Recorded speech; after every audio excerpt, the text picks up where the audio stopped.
इसके अलावा और एग्जाम्पल हम देख सकते हैं, जैसे सपोज करो एग्जाम्पल ले लें, सैलरी पेड, हमने सैलरीज पे करी हैं, तो सैलरी पे करना हमारे लिए एक्सपेंस होता है, सैलरीज एक्सपेंस होता है, तो सैलरीज को हम डेबिट करेंगे। और इसके अलावा रेंट अगर पे करते हैं तो रेंट भी हमारे लिए एक्सपेंस है, तो रेंट को डेबिट करेंगे। ठीक है, अगर हमें डिस्काउंट रिसीव्ड हुआ है, हमने कोई चीज परचेज करी है और हमें डिस्काउंट रिसीव्ड हुआ है, तो डिस्काउंट रिसीव्ड हमारे लिए इनकम प्रॉफिट गेन है, तो उसको क्रेडिट करेंगे। ठीक है, तो जो भी चीज हमारे लिए एक्सपेंस या लॉसेस होगा वो अकाउंट, तो उसको डेबिट करेंगे, और अगर वो अकाउंट इनकम प्रॉफिट और गेन होगा तो उसको हम क्रेडिट कर देंगे। थर्ड नेचर था हमारा पर्सनल का, पर्सनल अकाउंट। तो पर्सनल अकाउंट को हम क्या करते हैं, debit the receiver, credit the giver. अगर रिसीवर है, अगर अकाउंट हमने आइडेंटिफाई किया है पर्सनल नेचर का, और वो हम क्या है, रिसीवर है, तो उसको डेबिट कर देंगे, और अगर वो गिवर है तो उसको क्रेडिट कर देंगे। जैसे हमने सैलरीज, हमने पेमेंट की है किसी को, कैश पेड टू मोहन, ठीक है, तो यहाँ पे हमने आइडेंटिफाई किया मोहन अकाउंट, तो मोहन अकाउंट जो है वो पर्सनल है। तो अब यहाँ पे हमने कैश पे किया है मोहन को, तो मोहन क्या है यहाँ पे, रिसीवर हो गया है, तो मोहन अकाउंट को हम डेबिट कर देंगे। ठीक है, मोहन अकाउंट डेबिटेड। इसी तरह से अगर हमने कैश रिसीव्ड फ्रॉम मोहन है, तो मोहन से कैश रिसीव किया है, हमने आइडेंटिफाई किया है मोहन का अकाउंट है, पर्सनल नेचर का है, तो यहाँ पे मोहन क्या है, गिवर, वो गिव कर रहा है कैश को, हमें दे रहा है कैश, तो वो गिवर है, तो उसको क्रेडिट कर देंगे। ठीक है, हमने सेल्स किए, क्रेडिट पर सेल्स की है, राहुल को क्रेडिट पर हमने सेल्स किया है, तो सेल्स की है तो उसको हम गुड्स दे रहे हैं, तो राहुल यहाँ पे क्या है, रिसीवर है, तो राहुल को हम डेबिट कर देंगे। ठीक है, तो इस तरह से जो है हम इनको रूल्स को फॉलो करते हुए जनरल एंट्रीज पास करते हैं। तो कुछ जनरल एंट्रीज देख लेते हैं, जैसे सपोज करो शुरुआत से सबसे पहली एंट्री होती है, business started with cash, business started with cash. ठीक है, ₹1,00,000। तो अब यहाँ पे हमने बिजनेस स्टार्ट किया है 1,00,000 से, तो सबसे पहले तो हमें यहाँ पर आइडेंटिफाई करने पड़ेंगे अकाउंट्स। तो जब भी बिजनेस स्टार्ट करते हैं कैश से, ओनर बिजनेस में पैसा लगाता है, वो कैपिटल होती है उसकी, तो एक अकाउंट जो है इसमें वो कैपिटल का है, और कैपिटल अकाउंट जो है वो रिप्रेजेंट करता है ओनर को, तो ये हमारा क्या हो गया, ये पर्सनल नेचर का हो गया। ठीक है, और दूसरा अकाउंट है कैश, कंपनी में कैश आ रहा है, तो दो अकाउंट हमने आइडेंटिफाई किए, कैपिटल अकाउंट और कैश अकाउंट। अब यहाँ पर कैपिटल जो है किसको रिप्रेजेंट कर रहा है, ओनर को, तो ओनर यहाँ पर बिजनेस में पैसा इन्वेस्ट कर रहा है, पैसा लगा रहा है, पैसा दे रहा है कंपनी को, तो यहाँ पर जो ओनर है वो क्या है, गिवर है, ओनर क्या है, गिवर है। ठीक है, तो गिवर को क्या करते हैं, हमारी एंट्री, इसका जो रूल था वो था debit the receiver, credit the giver, तो इसका मतलब वो ओनर क्या है, गिवर है, तो उसको हमें क्रेडिट करना है, तो कैपिटल अकाउंट को क्रेडिट कर देंगे। दूसरा अकाउंट है कैश, कैश का नेचर जो है वो रियल का है, रियल में देखते हैं, अगर debit what comes in, credit what goes out, अगर कंपनी में वो चीज आ रही है तो डेबिट कर देंगे, जा रही है तो क्रेडिट कर देंगे। तो यहाँ पे कंपनी में कैश आ रहा है, फॉर्म में कैश आ रहा है, तो कम्स इन है, तो इसको डेबिट कर देंगे, तो इसकी एंट्री होगी cash account debit, cash account debited to capital account. ठीक है, तो 1,00,000 और 1,00,000। ठीक है, इसके बाद goods purchased, goods purchased for ₹10,000। ठीक है, तो अब हमने 10,000 रुपए में गुड्स खरीदे हैं फॉर कैश।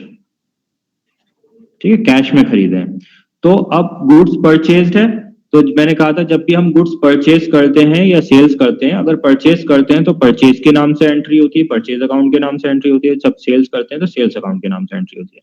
ये सिर्फ जो रूल फॉलो होता है सिर्फ गुड्स के लिए ही होता है, और गुड्स क्या होते हैं, गुड्स वो कमोडिटी होती है जिसमें बिजनेस डील करता है, ठीक है, जिस चीज का वो बिजनेस है उसको गुड्स बोलेंगे, जिस चीज की वो सेल परचेज करता है, गुड्स जिसका बिजनेस है उस चीज को हम उस आइटम को गुड्स बोलते हैं। अगर चेयर्स का बिजनेस है तो चेयर्स गुड्स हो जाएंगे, फर्नीचर का बिजनेस है तो फर्नीचर गुड्स हो जाएगा, ठीक है। अगर इलेक्ट्रॉनिक में डील करता है तो इलेक्ट्रॉनिक आइटम जो भी चीज खरीद रहा है बेचने के लिए वो गुड्स हो जाएगा।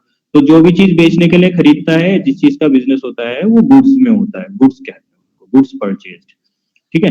तो गुड्स जब भी परचेज होता है तो उसको हम परचेज के नाम से एंट्री करते हैं, किसके नाम से करते हैं, परचेज के नाम से एंट्री करते हैं। तो एक अकाउंट यहाँ पे हो गया हमारा परचेज, परचेज अकाउंट, और दूसरा अकाउंट हो गया कैश अकाउंट, क्योंकि हमने कैश में खरीदा है।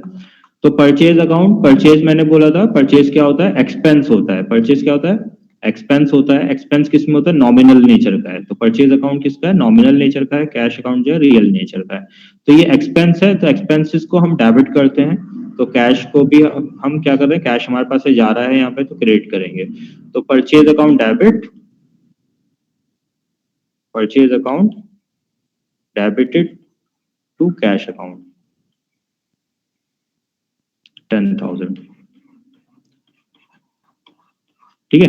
अब गुड्स परचेज में जो है हमें एक प्रॉब्लम आती है, कभी कभी हम आइडेंटिफाई नहीं कर पाते कि ये कैश ट्रांजैक्शन है या क्रेडिट ट्रांजैक्शन है। तो हमें जो है उसको आइडेंटिफाई करना होता है कैश ट्रांजैक्शन को, कि वो कैश है या क्रेडिट है, क्योंकि कैश का हम अकाउंट तभी दिखाएंगे जब वहां पे एक्चुअल में कैश गया होगा। जैसे सपोज करो यहाँ तो हमने बता दिया है फॉर कैश में बेचा है, अगर यहाँ पे एंट्री होती होती परचेज्ड गुड्स ऑफ रुपीज 10,000, तो अब यहाँ पे हमें आइडेंटिफाई करना मुश्किल हो जाता कि ये कैश ट्रांजैक्शन है या क्रेडिट ट्रांजैक्शन है, कि यहाँ पे हमें इसे कैश के अकॉर्डिंग करना है, कैश यहाँ से हमारा गया है या नहीं गया है, तो वो आइडेंटिफाई करना मुश्किल हो जाता है। तो उसके लिए हम एक चीज फॉलो करते हैं, एक सिस्टम फॉलो करते हैं कि सबसे पहले हम देखते हैं वहां पे मेंशन क्या है, वहां पे कैश ट्रांजैक्शन मेंशन है या क्रेडिट मेंशन है, ठीक है। जैसे ये वाली, इससे पिछली वाली ट्रांजैक्शन में मेंशन था कैश, ऑन कैश, ठीक है, फॉर कैश, तो कैश में परचेज हुई है। अगर वहां पे ऑलरेडी मेंशन है डायरेक्टली कि कैश है, कैश में हुआ है ट्रांजैक्शन, अगर मेंशन है क्रेडिट में हुआ है, अगर कैश में मेंशन है तो कैश ट्रांजैक्शन हो जाएगी, क्रेडिट ट्रांजैक्शन, अगर क्रेडिट में हुआ है तो क्रेडिट बोल देगा, तो वो क्रेडिट ट्रांजैक्शन हो जाएगी, ठीक है। सपोज करो यहाँ पे लिखा गया purchase goods of rupees 10,000 on credit, ठीक है। तो यहाँ पे क्या मेंशन्ड हो गया कि ये क्रेडिट ट्रांजैक्शन है, तो हमें कोई कंफ्यूजन ही नहीं है। तो सबसे पहले तो यही चेक करते हैं वहां पे मेंशन है या नहीं है, क्या मेंशन है, कैश मेंशन है या क्रेडिट मेंशन है। तो क्रेडिट पे मेंशन है तो उधार हो गया, और कैश पे मेंशन है तो कैश में हो गया, कैश जाएगा हमारे पास से। और जब क्रेडिट में मेंशन है तो कैश के जगह हम क्या लिखेंगे, डेटर लिखेंगे, कैश के जगह हम क्या लिखेंगे, डेटर लिखते हैं। तो टू डेटर लिखें, टू डेटर अकाउंट, जैसे ये वाला ट्रांजैक्शन है इसी को देखते हैं, परचेज गुड्स करे हैं ऑन क्रेडिट, तो क्या एंट्री होगी, purchase account debit, purchase account debited to debtor account, ठीक है। अगर नाम नहीं दिया हुआ है तो डेटर अकाउंट लिख देते हैं 10,000,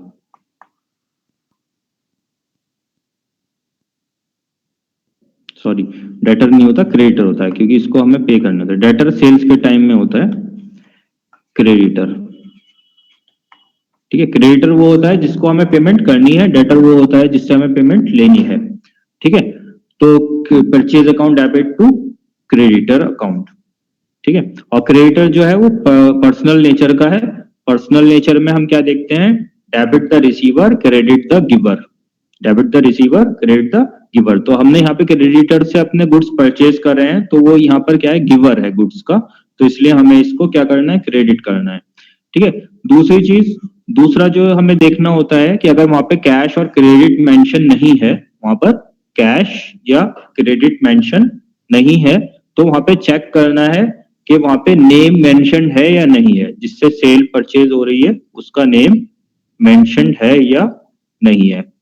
अगर उसका नेम मेंशन्ड है, अगर उसका नेम मेंशन्ड है तो वहां पे जो है वो ट्रांजैक्शन क्रेडिट ट्रांजैक्शन हो जाती है। वो ट्रांजैक्शन कैसी हो जाती है? वो ट्रांजैक्शन क्रेडिट ट्रांजैक्शन हो जाती है। ठीक है, अगर वहां पे नेम मेंशन है और ये मेंशन नहीं है कि वो कैश में है या क्रेडिट में है, तो वो क्रेडिट ट्रांजैक्शन हो जाएगी। ठीक है, जैसे यहाँ पे लिखा हो purchase goods of ₹10,000 from Sohan. ठीक है, सोहन से खरीदे हैं, तो सोहन या किसी कंपनी का नाम आ जाए फ्रॉम XYZ लिमिटेड, तो अब नाम आ जाए वहां पे मेंशन हो जाए नेम, तो वो क्रेडिट ट्रांजैक्शन हो जाती है। यहाँ पे कुछ और नहीं बताया कैश में है या क्रेडिट में, लेकिन वहां पे नेम मेंशन है, तो नेम मेंशन है तो इसका मतलब अब ये ट्रांजैक्शन कैसी होगी? ये क्रेडिट ट्रांजैक्शन हो जाएगी। ठीक है, तो इसकी एंट्री कैसे होगी? इसकी एंट्री होगी, अब हमें नाम पता है तो क्रेडिटर लिखने की बजाय हम उसका नाम लिखेंगे उसके जगह।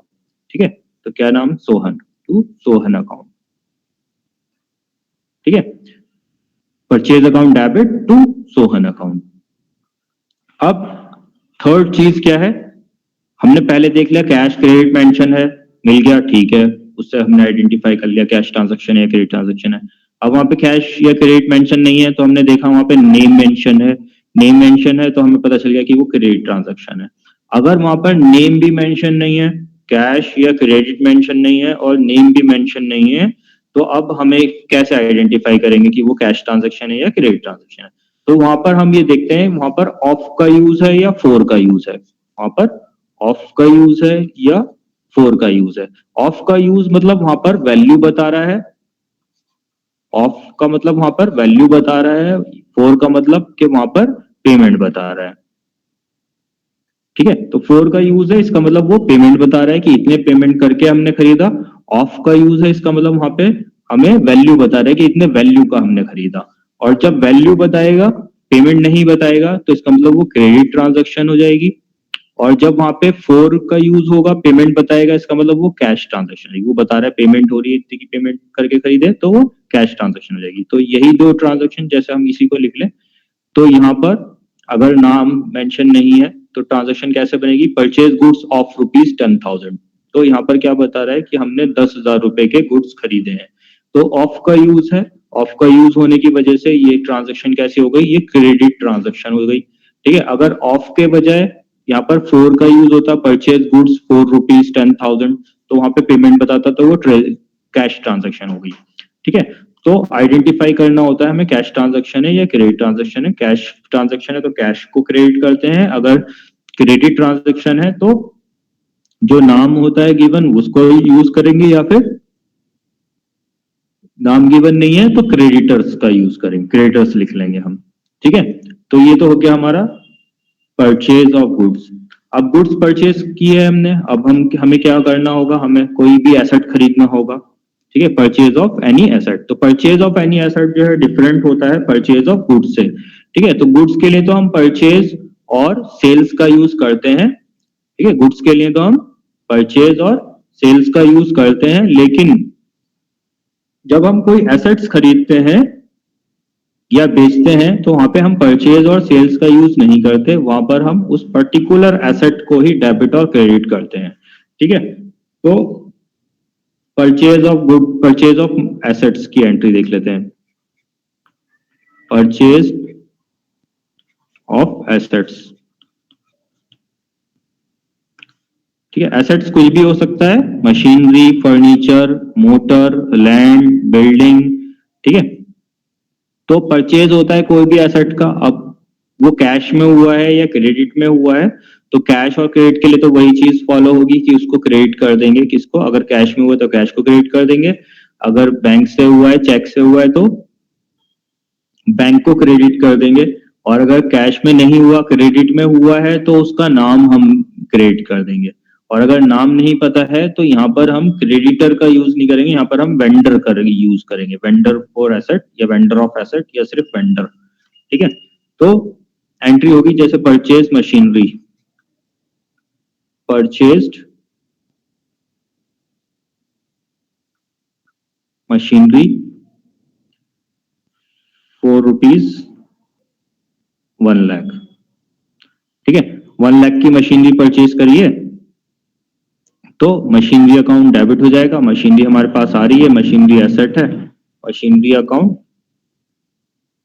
डेबिटेड टू कैश या बैंक, बैंक कर देते हैं, बैंक अकाउंट। ठीक है, 1 लाख।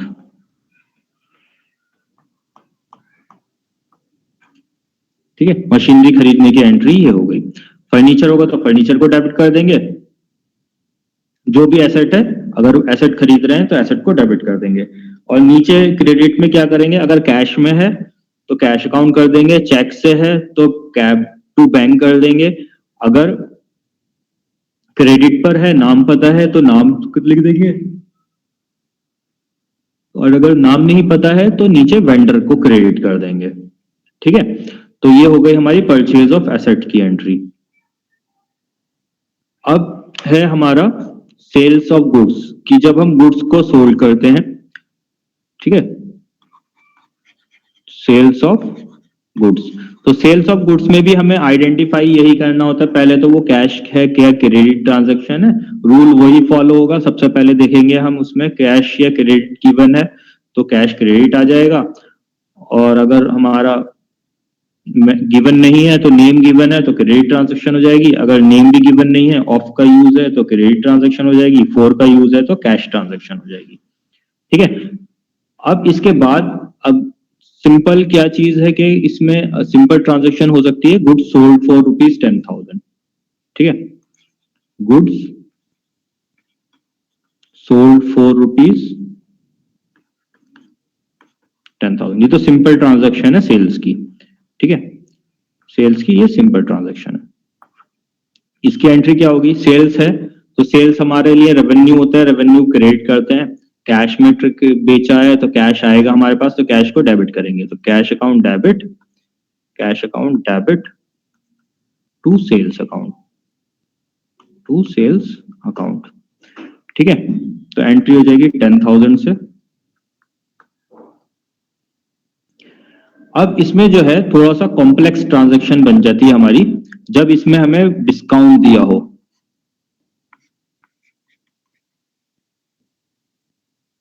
ठीक है, या फिर इसमें जो है हमें उसकी कॉस्ट दी हो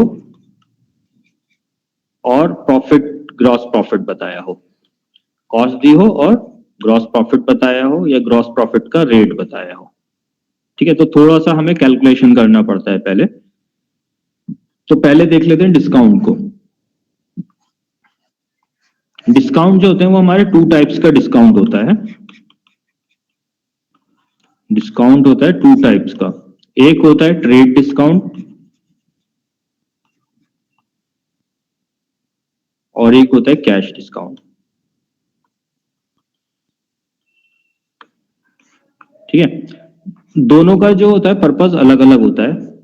ट्रेड डिस्काउंट होता है सेल्स को प्रमोट करने के लिए, सेल्स प्रमोट करने के लिए। ठीक है, और कैश डिस्काउंट जो होता है वो पेमेंट के लिए होता है। ठीक है, ताकि हमें कैश पेमेंट मिल जाए जल्दी से। ठीक है, तो ये सेल्स को प्रमोट करने के लिए होता है, तो ये उसके पूरे प्राइस पर लगता है, ओवरऑल प्राइस पर चार्ज होता है ये वाला डिस्काउंट, ओवरऑल प्राइस। ठीक है, और ये पेमेंट करने पर के लिए होता है, पेमेंट के लिए मोटिवेट करने के लिए होता है कि हमें पेमेंट रिकवर हो जाए, तो ये सिर्फ ओनली ऑन कैश पेमेंट पर होता है, ओनली ऑन कैश पेमेंट। ठीक है, कैश पेमेंट का मतलब कि भले कैश से हो या क्रेडिट उससे चेक से हो, मतलब पेमेंट हो रही है तो उसको कैश पेमेंट पेमेंट करने पर होता है। ठीक है, जितना अमाउंट पे हो रहा है सिर्फ उसी पर होगा, जो अमाउंट पे नहीं हो रहा उस पर ये डिस्काउंट नहीं मिलता है। ठीक है, एक और इसका जो है इंपॉर्टेंट चीज होती है कि जब भी हमारा ट्रेड डिस्काउंट होता है तो उसको हम रिकॉर्ड नहीं करते, नॉट रिकॉर्डेड। ठीक है, और सिर्फ हम कैश डिस्काउंट को ही रिकॉर्ड करते हैं। ठीक है, ट्रेड डिस्काउंट को हम रिकॉर्ड नहीं करते, हम सिर्फ कैश डिस्काउंट को रिकॉर्ड करते हैं। जैसे सपोज करो एग्जांपल के गुड्स जो है सोल्ड हैं, goods sold of list price 10,000 at 10% trade discount,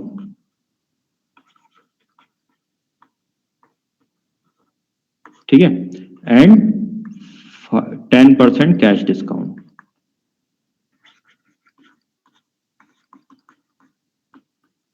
payment made immediately, payment made immediately, या पेमेंट रिसीव्ड होगा, सेल कर रहे हैं तो रिसीव होगा, पेमेंट रिसीव्ड इमीडिएटली, ठीक है, फॉरेन पेमेंट मिल गई है।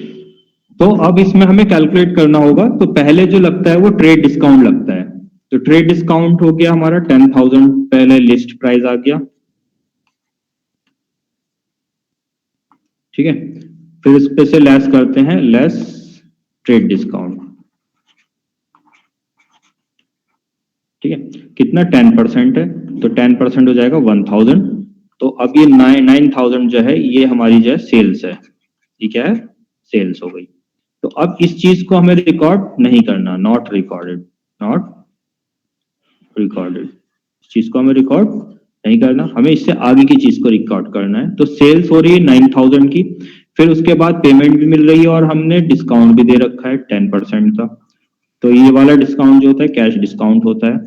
तो इसको 10% का 900 का डिस्काउंट मिल गया, तो हमें जो पेमेंट रिसीव होगी वो डिस्काउंट के बाद वाली पेमेंट रिसीव होगी, ठीक है। तो इसमें हमें सेल्स को रिकॉर्ड करना है, डिस्काउंट को रिकॉर्ड करना है और कैश पेमेंट को रिकॉर्ड करना है। तो कैश हमारे पास आ रहा है 8100 का है, डिस्काउंट 900 का है। तो डिस्काउंट हमारे लिए क्या हो गया, नॉमिनल नेचर है। तो नॉमिनल नेचर में ये हम जो डिस्काउंट अलाउ कर रहे हैं, डिस्काउंट अलाउ जो होता है हमारा लॉस होता है, तो इसको हम क्या करेंगे, लॉस को डेबिट करना होता है। तो डिस्काउंट को डेबिट करेंगे, कैश हमें मिलेगा, सेल्स कर रहे हैं तो कैश मिलेगा, तो कैश को डेबिट करेंगे। तो इन दोनों चीजों को हम डेबिट करेंगे। सेल्स जो है वो रेवेन्यू है, रेवेन्यू को क्रेडिट किया जाता है, तो सेल्स को क्रेडिट करेंगे। तो इसकी एंट्री हो जाएगी cash account debit, cash account debit, discount allowed account debit to sales account, ठीक है। कैश कितना मिल रहा है, 8100 का मिल रहा है, डिस्काउंट कितना है, 900 का है, और 9000 की हमारी सेल्स है, ठीक है। तो अब जो ट्रेड डिस्काउंट था उसको हमने बिल्कुल इग्नोर कर दिया, हमने सीधा सीधा सेल्स की एंट्री जो करी है वो 9000 से करी है, ठीक है। अब इसमें और कॉम्प्लेक्स ये तब बन जाता है कि जब हमें उसकी कॉस्ट दी हो और हमें प्रॉफिट बताया हो कि हमने सेल्स किए हैं, sales sold goods, sold goods of cost 10,000, okay, and gross profit on cost 10,000 of cost 10,000 at 20% gross profit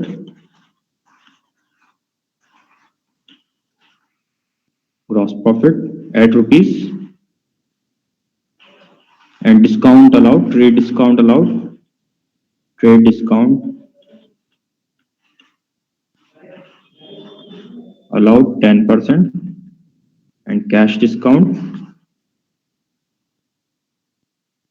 10%, ठीक है। दोनों डिस्काउंट यहाँ पर भी 10% है, और 50% पेमेंट, 50% पेमेंट रिसीव्ड, ठीक है। तो सिर्फ 50% पेमेंट रिसीव हुई है, इसका मतलब बाकी जो है वो क्रेडिट पे है।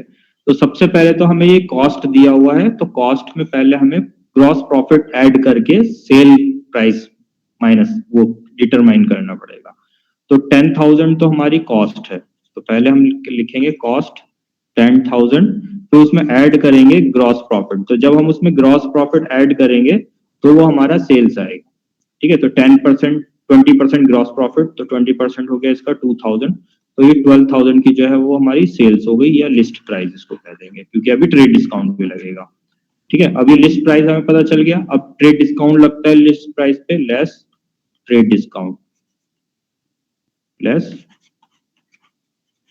ट्रेड डिस्काउंट, तो ट्रेड डिस्काउंट कितना 10% है, तो 1200 रुपए हम ट्रेड डिस्काउंट के माइनस कर देंगे, तो 10800, तो ये हो गया हमारा सेल्स। अब इसमें बोल रहा है कि 50% पेमेंट हुई है सिर्फ, और जो कैश डिस्काउंट है वो सिर्फ पेमेंट पर लगता है, जो पेमेंट नहीं है उस पर नहीं लगता, जो क्रेडिट है उस पर कैश डिस्काउंट नहीं लगता। तो उसके लिए हमें पहले इसका पेमेंट कर निकालना पड़ेगा, 50% पेमेंट निकालना पड़ेगा कि 50% कितना पेमेंट हो रहा है। 50% पेमेंट इज इक्वल टू इसका 10,800 का 50% कैलकुलेट करेंगे, इज इक्वल टू 5,400। तो ये 5,400 जो है वो हमें पेमेंट आ गया। अब इसमें से लेस करना पड़ेगा हमें कैश डिस्काउंट, कैश डिस्काउंट, ठीक है। कैश डिस्काउंट भी 10% है, तो कैश डिस्काउंट इसी का 10% आएगा, 540 का आ जाएगा, तो 06 और ये 84, तो ये हमारा आ गया पेमेंट रिसीव्ड, पेमेंट रिसीव्ड। तो डिस्काउंट पता चल गया हमें, पेमेंट रिसीव्ड पता चल गया। अब हमें क्या रह गया कि कितना क्रेडिट पे हुआ है, तो 50% पेमेंट रिसीव्ड है, तो बाकी क्रेडिट पे है, तो क्रेडिट सेल्स, क्रेडिट सेल्स कितना हो गया, is equal to total sales जो है वो हमारा 10,800 का है, माइनस क्रेडिट सेल्स कितना है 5,400 का है, तो हमारा 5,400 का जो हो गया वो क्रेडिट सेल्स आ गया। तो अब हमें क्रेडिट सेल्स पता चल गया। तो जो क्रेडिट सेल्स हुई है यहाँ पे हमने किसको सेल किया है उसका नाम तो हमें पता नहीं है, तो उसके लिए हम क्रेडिटर टर्म का यूज करेंगे, क्रेडिटर अकाउंट का यूज करेंगे। तो इसको शो करने के लिए क्या एंट्री होगी कि जब हम सेल्स करते हैं तो सेल्स क्रेडिट होता है, पेमेंट जो रिसीव हुई है कैश रिसीव हुआ है कैश डेबिट होगा, डिस्काउंट हमारा एक्सपेंस होता है डिस्काउंट डेबिट होगा, फिर जो वो हमने सेल की है क्रेडिट सेल की है तो वो हमारे डेटर बन जाएंगे। तो डेटर क्या होता है, पर्सनल नेचर का होता है, रिसीव कर रहे हैं तो वो डेटर भी डेबिट हो जाएंगे। तो एंट्री होगी cash account debit, cash account debit, discount account debit और debtor account debit to sales account,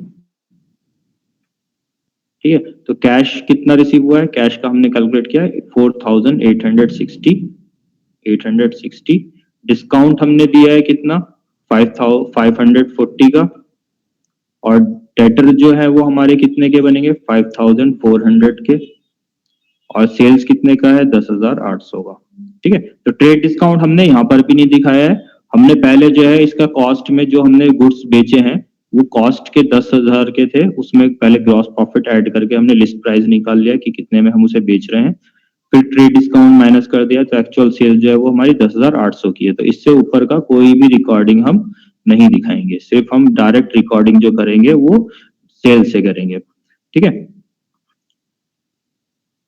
तो एंट्री कर देंगे इसका इस तरह से। अब क्या है, कोई भी एक्सपेंस होता है सैलरी पेड, रेंट पेड, ठीक है, तो जो भी एक्सपेंस होता है जब भी हम पे कर रहे हैं तो उसकी एंट्री हो जाती है, उसको एक्सपेंस को डेबिट कर देते हैं, salary account debit, salary account debit, ठीक है। अगर सेम डेट में सारी चीजें पे कर रहे हैं, सारे एक्सपेंस सेम डेट में पे कर रहे हैं तो सारे एक्सपेंसेस की हम एक एंट्री कर सकते हैं। अगर अलग अलग डेट में एंट्री कर रहे हैं, अलग अलग पेमेंट डेट में पेमेंट कर रहे हैं तो अलग अलग डेट में एंट्री करेंगे, ठीक है। तो salary account debit to cash account, ठीक है, जितनी पेमेंट कर रहे हैं वो आ जाएगा। तो अगर हमारा एक ही डेट में एंट्री कर रहे हैं कई सारे एक्सपेंसेस की तो कैसे एंट्री होगी, salary account debit, salary account debit, rent account debit, ठीक है, टू कैश, कैश अकाउंट, ठीक है। तो यहाँ पर जितना भी है सैलरी मान लो 10,000 का है, रेंट 5,000 का है, तो कैश में आ जाएगा टोटल 15,000, ठीक है। ये एंट्री हो जाएगी एक्सपेंसेस की। अगर कोई एक्सपेंस है वो ड्यू हो गया लेकिन हमने पे नहीं किया, कोई एक्सपेंस ड्यू हो गया टाइम पर हमने पे नहीं किया, तो वो एक्सपेंस हमारा आउटस्टैंडिंग एक्सपेंस बन जाता है। वो एक्सपेंस क्या बन जाता है, आउटस्टैंडिंग एक्सपेंस बन जाता है।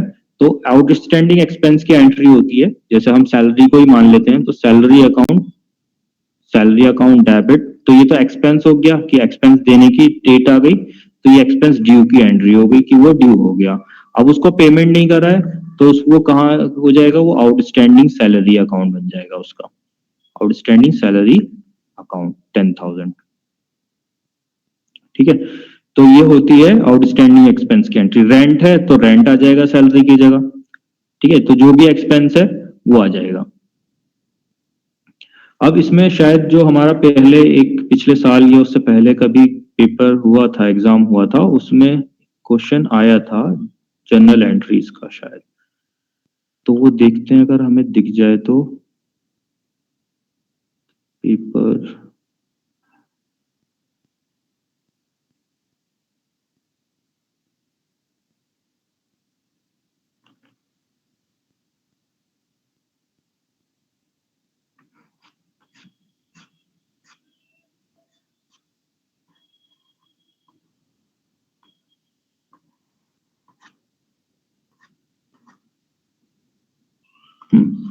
ये पेपर आया था, इसमें जनरल एंट्रीज पास करने को बोला हुआ है।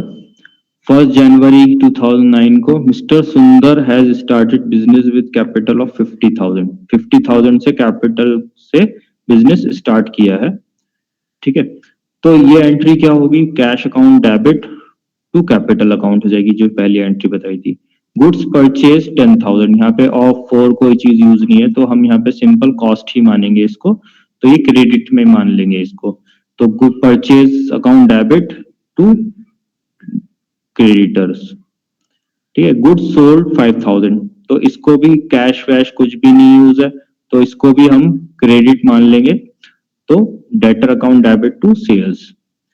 Goods purchased from Mittal and company, Mittal and company से गुड्स परचेज किए हैं, तो अब यहाँ पे नाम पता है, तो और क्रेडिट ये भी नहीं बताया कैश में है या क्रेडिट में है, तो इसको भी क्रेडिट मान लेंगे। तो purchase account debit to Mittal and company, जब नाम पता है तो मित्तल एंड कंपनी आ जाएगा। Goods sold to Ganesh and company, यहाँ पे भी नाम पता है लेकिन कैश क्रेडिट नहीं बताया है, तो इसको हम जो है इसको भी, ये भी जो है क्रेडिट ट्रांजेक्शन है, तो गणेश एंड कंपनी अकाउंट को डेबिट कर देंगे, टू सेल्स कर देंगे। Goods return to Mittal and company, तो ये मित्तल एंड कंपनी से परचेज किए थे, तो परचेज की रिटर्न किए हैं, तो जब भी रिटर्न करते हैं परचेज रिटर्न होती है, तो परचेज की अपोजिट एंट्री हो जाती है।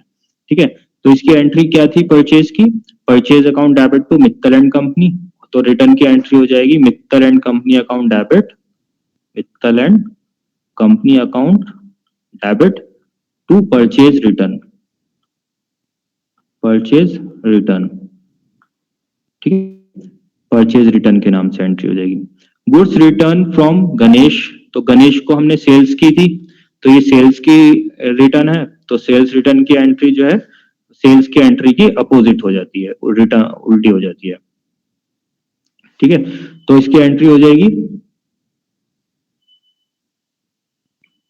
सेल्स की क्या एंट्री थी, सेल्स की एंट्री थी Ganesh account debit to sales, तो इसकी अपोजिट हो जाएगी, तो sales return account debit, sales return account debit to Ganesh. ठीक है, ऑफिस रेंट पेड, ऑफिस का रेंट पे किया है, तो rent account debit to cash. Interim dividend paid, interim dividend account debit to cash. Cash withdrawn from bank, bank से cash निकाले हैं, तो कैश आ रहा है हमारे पास और बैंक कम हो रहा है, तो cash account debit to bank account. ठीक है, तो इस तरह से इसकी एंट्री हो जाती है। कुछ क्वेश्चंस जो है वो देख लेना इसके जनरल एंट्रीज के। ठीक है, बुक्स कोई होगी आप लोग के पास या नेट से कोई डाउनलोड करके, या शायद मेरे पास जो है कुछ 11th क्लास का एनसीईआरटी की पढ़ी है, उसमें से वो मैं डाल दूंगा, उसमें से देख सकते हो जनरल एंट्रीज, या शायद मैंने डाली भी हो उसमें गूगल क्लासरूम में। कहाँ है सर, ये क्वेश्चन पेपर भी आप शेयर कर दीजिएगा। ये क्वेश्चन पेपर भी शेयर कर दूंगा। ठीक है जी। तो मैंने क्लास में डिस्कस भी किया था कि क्या क्वेश्चंस आप लोग के आ सकते हैं। तो पहला तो यही है कि जनरल एंट्रीज का क्वेश्चन आ सकता है। ठीक है, लेजर का चांसेस जो है वो कम है लेजर के, और ट्रायल बैलेंस के आ सकता है। ट्रायल बैलेंस को हम क्या करते हैं, अगर मान लो कोई भी चीज तुम्हें दी हुई है, कोई भी वो दिया हुआ है तुम्हें, ट्रांजैक्शंस दी हुई है या अकाउंट्स दिए हुए हैं उनके बैलेंसेस के साथ, और तुम्हें उसका ट्रायल बैलेंस बनाना है, तो ट्रायल बैलेंस में जो है हमें ट्रेडिशनल का रूल फॉलो करना, उसका मॉडर्न का रूल फॉलो करना पड़ता है, तो आसानी से बन जाता है मॉडर्न का रूल फॉलो करके। ठीक है, किस तरह से बनता है? मॉडर्न में हमारे 5 टाइप के अकाउंट्स होते हैं। कौन कौन से? एसेट्स, लायबिलिटीज,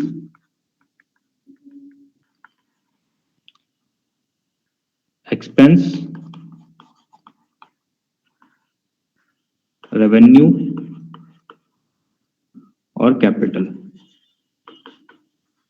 ठीक है, एसेट्स जो भी हमारा फ्यूचर बेनिफिट है, अब इसमें जो है दोनों तरह के आ जाएंगे, पर्सनल वाले भी इसी में आएंगे और नॉन पर्सनल वाले भी इसी में आएंगे, क्योंकि यहाँ पे अलग से कोई पर्सनल का अकाउंट नहीं होता है मॉडर्न में। ठीक है, तो डेटर जो है वो हमारा एसेट आएगा। ठीक है, तो वो भी एसेट में आएगा, डेटर भी एसेट में आएगा, मोहन से पैसे लेने हैं तो मोहन भी एसेट में आएगा, मशीनरी भी एसेट में आएगी, बिल्डिंग भी एसेट में आएगी, जिसका हमारे पास क्या है, कहते हैं फ्यूचर बेनिफिट होता है, वो चीज हमारे लिए एसेट होती है। ठीक है, तो अब एसेट्स का रूल क्या होता है? अगर एसेट इंक्रीज करते हैं तो उस अकाउंट को हम डेबिट कर देते हैं, एसेट डिक्रीज करते हैं तो क्रेडिट कर देते हैं। इसका जो ओपनिंग बैलेंस होता है वो डेबिट बैलेंस होता है। एसेट्स का हमारा क्या होता है? डेबिट बैलेंस होता है। यानी कि अगर कोई भी लिस्ट में तुम्हें एसेट दिया हुआ है तो उसका बैलेंस हम कहाँ डालेंगे? ट्रायल बैलेंस में डेबिट साइड शो करेंगे। एसेट्स का बैलेंस ट्रायल बैलेंस में हम डेबिट साइड शो करेंगे। और अगर लाइबिलिटी होती है तो लाइबिलिटी अगर इंक्रीज होती है तो क्रेडिट होती है, डिक्रीज होती है तो डेबिट होती है। ठीक है, जनरल एंट्री के लिए। और इसका जो बैलेंस होता है वो क्रेडिट बैलेंस होता है। अगर कोई लाइबिलिटी हमें दी हुई है तो उसका जो वो है अमाउंट हम क्रेडिट साइड मेंशन करेंगे ट्रायल बैलेंस में। एक्सपेंसेस जो होते हैं, अगर एक्सपेंसेस होते हैं तो डेबिट होते हैं और कम होते हैं तो क्रेडिट होते हैं, और एक्सपेंसेस का बैलेंस भी डेबिट साइड शो होता है। रेवेन्यू जब होता है तो रेवेन्यू होता है तो क्रेडिट होता है, कम होता है तो डेबिट होता है। इसका बैलेंस जो होता है क्रेडिट साइड शो करा जाता है। ठीक है, और कैपिटल, कैपिटल जब भी हमारी इंक्रीज होती है तो उसको क्रेडिट किया जाता है, जब भी डिक्रीज होगी तो डेबिट किया जाएगा। मतलब एडिशनल कैपिटल बिजनेस में इंट्रोड्यूस हो रही है तो कैपिटल अकाउंट को क्रेडिट किया जाएगा। अगर बिजनेस से कैपिटल निकाल रहे हैं, ड्रॉइंग्स हो रही है, तो कैपिटल अकाउंट जो है वो डेबिट हो जाएगी। ठीक है, तो इसका बैलेंस जो होता है वो क्रेडिट बैलेंस होता है। तो अगर तुम्हें ट्रायल बैलेंस बनाने को आए तो उसमें ये फॉलो किया जाता है रूल। ठीक है, सारे एसेट्स का अमाउंट जो है डेबिट साइड जाता है, लायबिलिटीज का अमाउंट क्रेडिट साइड दिखाया जाता है, रेवेन्यू का अमाउंट क्रेडिट साइड दिखाया जाता है, कैपिटल का अमाउंट क्रेडिट साइड दिखाया जाता है, एक्सपेंस का अमाउंट डेबिट साइड दिखाया जाता है, और ट्रायल बैलेंस का टोटल जो है डेबिट क्रेडिट का वो सेम आता है। ट्रायल बैलेंस बनता कैसे? ट्रायल बैलेंस ऐसे बनता है, इसमें दो तो है होते हैं हमारे अमाउंट के कॉलम होते हैं, एक सीरियल का कॉलम होता है, सीरियल नंबर का, और एक जो होता है हमारा अकाउंट का या पर्टिकुलर कह लो। ठीक है, पर्टिकुलर, सीरियल नंबर, ये डेबिट और ये क्रेडिट। ठीक है, सपोज करो कैपिटल लिखा है फर्स्ट नंबर पे, कैपिटल, कैपिटल जो है कैपिटल अकाउंट का बैलेंस जो है वो क्रेडिट साइड दिखाना है। मान लो 10 लाख रुपए कैपिटल है हमारी। ठीक है, उसके बाद हमारे पास स्टॉक है, स्टॉक अकाउंट जो है वो एसेट होता है, स्टॉक का जो है वो इधर दिखाया जाएगा, डेबिट साइड दिखाया जाएगा, 10,000 कितने भी है मान लो। मशीनरी है, मशीनरी एसेट है, मशीनरी अकाउंट एसेट है तो इसका डेबिट साइड दिखाया जाएगा, 1 लाख। ठीक है, डेटर है, डेटर एसेट होता है, डेटर का भी डेबिट साइड दिखाया जाएगा। ठीक है, क्रेडिटर है,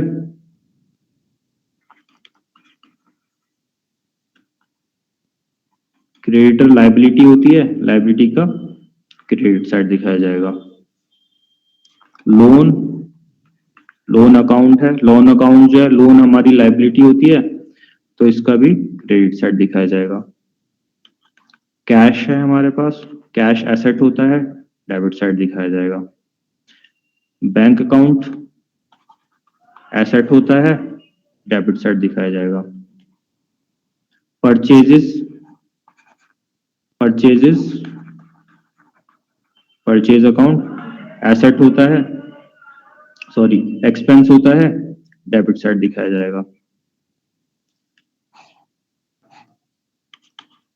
परचेज रिटर्न परचेज का अपोजिट होता है, तो ये अपोजिट साइड आ जाएगा।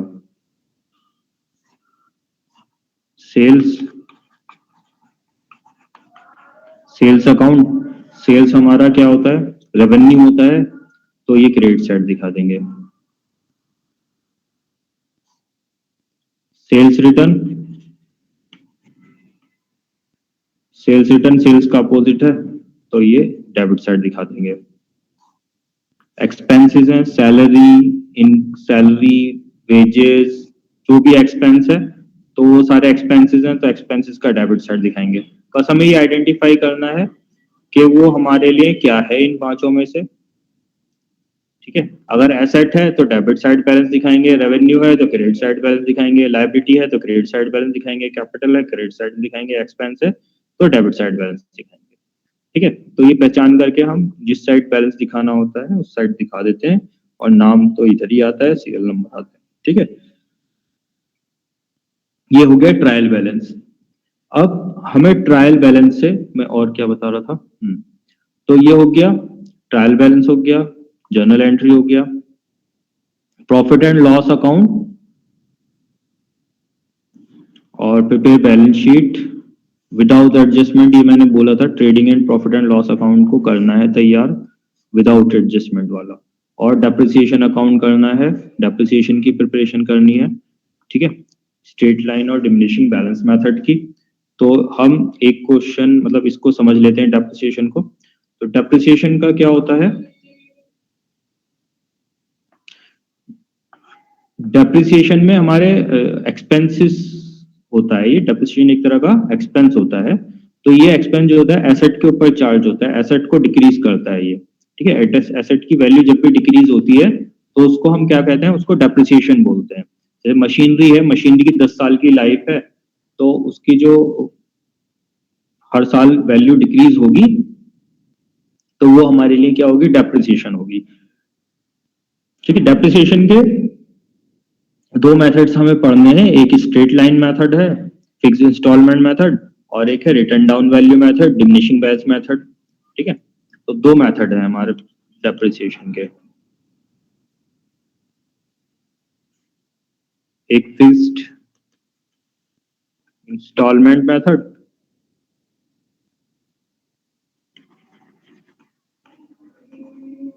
इसको SLM स्ट्रेट लाइन मेथड भी कहते हैं, और दूसरा है डिमिनिशिंग बैलेंस मेथड,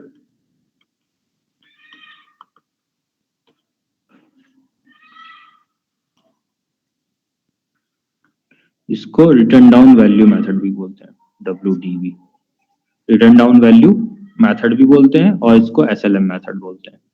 ठीक है, इसमें होता क्या है, फिक्स इंस्टॉलमेंट मेथड में अगर हमारी कॉस्ट 1 लाख की मशीनरी की कॉस्ट है और 10% डेप्रिसिएशन लगना है, तो हर साल 10,000 ही लगेगा।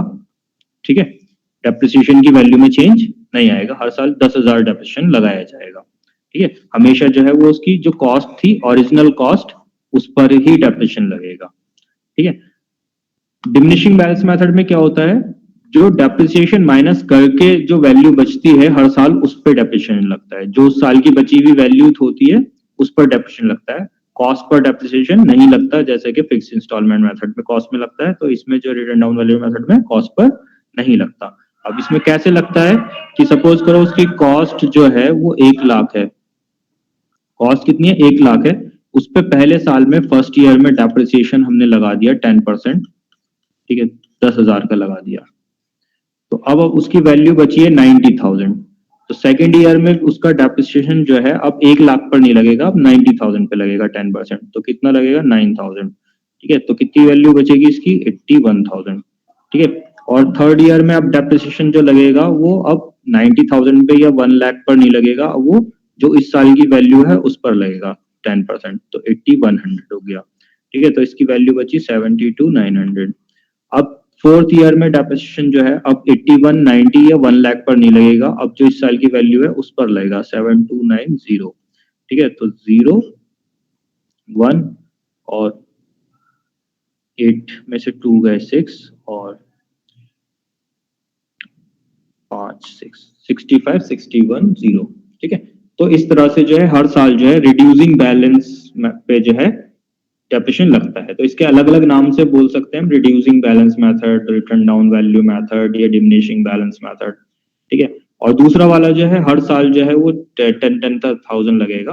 ठीक है, और मतलब कितनी वैल्यू है उससे फर्क नहीं पड़ेगा, हमेशा जो है वो कॉस्ट पर ही डेप्रिसिएशन लगेगा, 10% ही लगेगा हमेशा। ठीक है, तो यहाँ पर भी इस पर ही हमारा 10,000 लगेगा, उसमें यहाँ भी 10,000 लगेगा, यहाँ भी 10,000 लगेगा, यहाँ भी 10,000 लगेगा, हमेशा 10,000 लगता रहेगा। ठीक है, फिक्स इंस्टॉलमेंट मेथड में। अब डेप्रिसिएशन जो कैलकुलेट किया जाता है वो किस तरह से कैलकुलेट किया जाता है, वो भी कैलकुलेशन भी हमारा इंपॉर्टेंट है। तो कैलकुलेशन में क्या होता है, सबसे पहले बात आती है कॉस्ट की। हमारे एसेट की कॉस्ट क्या होगी। ठीक है, हमारा जो डेप्रिसिएशन लगता है वो कॉस्ट पे लगता है, तो पहले हमें ये जानना है कि कॉस्ट क्या होती है। तो कॉस्ट जो है, जब हम कोई एसेट खरीदते हैं, क्या करते हैं, परचेज करते हैं, कोई भी एसेट एक्वायर करते हैं, तो उस परचेज के टाइम पर जो भी कॉस्ट होती है, एनी कॉस्ट और एनी एक्सपेंस जो भी होता है, ठीक है, वो उसकी कॉस्ट में इंक्लूड हो जाता है, वो उसकी कॉस्ट में इंक्लूड हो जाता है। जैसे सपोज करो हमने जनरेटर खरीदा, जनरेटर खरीदने में हमने जो है, एक हमें तो नॉलेज नहीं है जनरेटर की कि कैसा जनरेटर अच्छा होता है, हमारी ऑर्गेनाइजेशन में कौन सा चाहिए, तो हमने वो जो है किसी एजेंट के थ्रू खरीदा और उसको कमीशन भी पे करी। तो जो हमने उसको कमीशन पे करी वो भी उसकी कॉस्ट में इंक्लूड हो जाएगा। उसके बाद हमने कमीशन के बाद हमने क्या किया,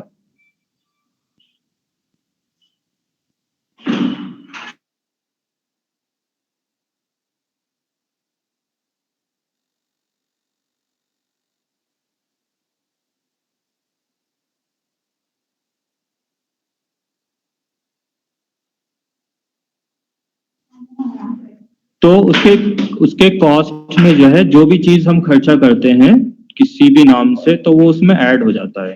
ठीक है, तो जैसे अभी बताया, जैसे कमीशन पे किया है एजेंट को, तो वो कमीशन भी उसमें ऐड हो जाएगा, इंक्लूड हो जाएगा। इसके बाद अब हमने उसका कॉस्ट पे कर दिया, तो पहले कमीशन हमने ले लिया, कमीशन ले लिया, उसका उसका कॉस्ट भी जो हमने पे किया वो भी ले लिया। अब हम उसे जो है लाना पड़ेगा, ऐसे तो उठाकर नहीं ला सकते, गाड़ी में रखकर नहीं ला सकते, उसको ट्रांसपोर्टेशन के थ्रू हमें लाना पड़ेगा। साथ ही साथ अब वो जो है ला करके फिर उसको अनलोड भी कराना पड़ेगा। अगर हमें 4th फ्लोर पर चढ़ाना है तो वो भी, उसको भी अलग से उसका कॉस्ट बियर करना पड़ेगा। ठीक है, तो जो ट्रांसपोर्टेशन की कॉस्ट है, कैरेज है, वो भी इंक्लूड हो जाएगा। ठीक है, फिर उसको लोडिंग और अनलोडिंग करा रहे हैं वो भी हो जाएगा, लोडिंग और अनलोडिंग चार्जेस। ठीक है, अब उसके बाद ऐसा नहीं है कि वो रख करके स्टार्ट हो जाएगा, यूज करना शुरू कर देंगे, उसका इंस्टॉलेशन भी हमें कराना पड़ेगा। तो इंस्टॉलेशन पे भी जो भी खर्चा करेंगे वो भी हमारा उसमें लग जाएगा, इंस्टॉलेशन भी लग जाएगा। सपोज करो हमने वो जनरेटर पुराना खरीदा था और अभी वर्किंग कंडीशन में नहीं है, तो उसको वर्किंग कंडीशन में लाने के लिए हमें कुछ रिपेयर भी कराना पड़ रहा है, तो वो रिपेयर भी उसमें हो जाएगा। तो वो जितना भी कॉस्ट हम उसको खरीदने के वक्त पे करेंगे उसके ऊपर, ठीक है, उसको वर्किंग कंडीशन में फर्स्ट टाइम यूज करने से पहले तक जो भी उसके ऊपर एक्सपेंसेस करेंगे, किसी भी नाम से करेंगे, कुछ भी एक्सपेंस करेंगे, वो उसकी कॉस्ट में इंक्लूड कर दिया जाएगा। तो सारे एक्सपेंसेस को मिला करके हमारे एसेट की कॉस्ट बनती है। ठीक है, तो अब कॉस्ट के बाद उसकी कुछ एक लाइफ होती है, मान लो 10 साल या 5 साल। तो 10 साल के बाद या 5 साल के बाद जब उसकी यूजफुल लाइफ खत्म हो जाती है, जब वो किसी भी काम का नहीं रहता, तो उसको जो है स्क्रैप में निकालना पड़ता है। तो जो उसकी वैल्यू होती है स्क्रैप में निकालने की, उसी को स्क्रैप वैल्यू या सैल्वेज वैल्यू या रेसिडुअल वैल्यू के नाम से बोला जाता है। ठीक है, तो अब अगर उसकी 10 साल लाइफ है, तो अगर हम उसकी कॉस्ट को डिस्ट्रीब्यूट करें पूरे 10 साल में, तो उसके नंबर ऑफ ईयर्स से डिवाइड करना पड़ता है। तो उसकी डेप्रिसिएशन निकालने के लिए फॉर्मूला हम यूज करते हैं, डेप्रिसिएशन इज इक्वल टू होता है cost minus salvage value divided by number of years of useful life. ठीक है, तो इस फॉर्मूले से हम उसका जो है डेप्रिसिएशन, एनुअल डेप्रिसिएशन कैलकुलेट कर सकते हैं।